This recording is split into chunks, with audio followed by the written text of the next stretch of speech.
queridos inscritos e amigos do canal do Mel Notes, e hoje nós vamos falar sobre um tópico muito interessante que é o Brasil no Rio da Prata. Então nós vamos falar sobre esse livro, O Brasil no Rio da Prata, do Francis Doracciotto, e a gente vai abordar esse capítulo 1, que fala sobre a busca de rumos e a contenção de Buenos Aires. Então quem diria que nós vamos falar aqui sobre a relação conturbada e intemperiosa do Brasil com a Argentina, durante a época do primeiro e segundo reinados.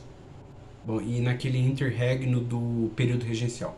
Bom, e também nós vamos entender por que o Dom Pedro I ele saiu do posto de rei, de imperador do Brasil, a coisa que talvez nem tantas pessoas saibam.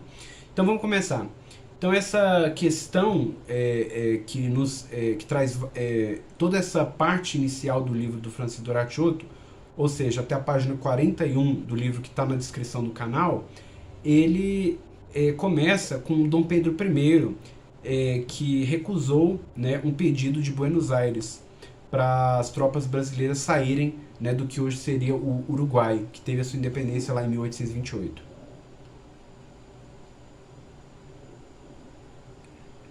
Bom, então essa recusa de Pedro I de sair daquela região da Banda Oriental faz com que Lavagierra, que era um revolucionário que estava na Argentina, ele decida sair daquele país com as suas tropas, ir até aquela região e ocupar aquela região de fato.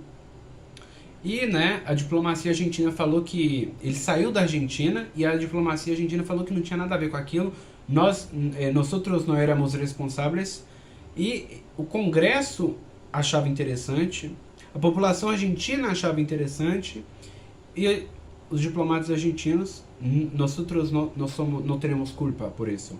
Então acontece aquilo que o Brasil já havia perdido na Batalha de Sarandi, em 1825. Então as tropas brasileiras estavam não com uma moral muito alta. Isso vai se agravar até chegar em 1831, em particular no abril daquele ano, para quem se lembra do que aconteceu. Bom, e quem entrou no meio dessa situação foi a Dona Inglaterra, que buscou dialogar diplomaticamente naquela região, e em agosto de 1828, mais precisamente em 27 daquele mês, a Inglaterra conseguiu com que acontecesse essa Convenção Preliminar da Paz, e aí houve que Brasil, Inglaterra e Províncias Unidas decidissem perpetuamente garantir a paz naquela região, e o Uruguai receberia a sua independência. Bom, e nós não falamos ainda da Argentina no episódio. Bom, a gente vai falar agora. E aconteceu o seguinte: o Uruguai passou por uma guerra civil, a chamada Guerra Grande, porque ela durou de 1839 até 1851, e tiveram dois partidos no poder inicialmente, um com Rivera, Fructuoso Rivera, no primeiro momento, de 1830 a 1834, e depois de 35 a 38, o Manuel Oribe. Um primeiro do Partido Colorado e o segundo do partido... um partido antiliberal, digamos assim, e que esse partido seria apoiado depois pelo próprio Rosas, né? Nome curioso para um ditador. Então, esse Partido Nacional, que estava sendo encabeçado pelo Oribe, o Oribe ele tem apoio do Rosas na Argentina, e aí se separam para a guerra esses dois lados que vão começar essa batalha. Bom, e o Brasil também ele vai entrar nisso, era inevitável que o Brasil não entrasse. O Brasil também tinha seus interesses, tinha uma divisão também entre farroupilhas e legalistas no Brasil, enquanto que na Argentina tinha os unitaristas e os que defendiam, né, o federalismo. Bom, o que acontece é que o Uribe foge para o Uruguai, ele é apoiado por Rosas, e o Rivera ele tem uma simpatia dos unitaristas argentinos, e aí formam-se esses dois lados para essa guerra chamada de Guerra Grande. Bom, e a situação do Império também era uma situação tanto delicada no Brasil, era uma situação de cautela em relação aos seus vizinhos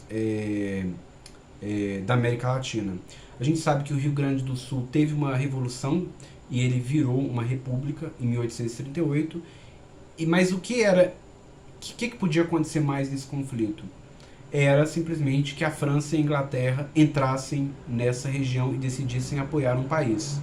Bom, a Inglaterra e a França decidem apoiar o Uruguai, um país menor, mais fraco, digamos assim. Mas o que acontece é que o Brasil também tinha que mostrar de que lado que ele estava. E o Brasil ele decide apoiar também o Uruguai. Mas o que acontece? Acontece que houve ações, aconteceram, né, ações britânicas que contra o tráfico negreiro durante o processo de industrialização da Inglaterra, e o que ocorreu foi que houve hostilidade do Brasil para com a Grã-Bretanha e ela acabou tendo problemas com o Brasil. O Brasil depois teve um certo alinhamento com o Roças, mas o Roças, né, ele traiu o Brasil, como fazem vários ditadores, e aconteceu por um motivo específico, que tem que ler o primeiro capítulo do Doracciotto para entender de fato o que aconteceu. E o governo imperial decidiu romper com a Argentina e depois apoiando o Uruguai definitivamente. Bom, e aí o Império, né, decidiu pacificar a primeira situação interna no sul, em 1845. Ele pacifica lá com os Farroupilhas e depois também, na verdade antes com o Paraguai ele tinha pacificado em 1844.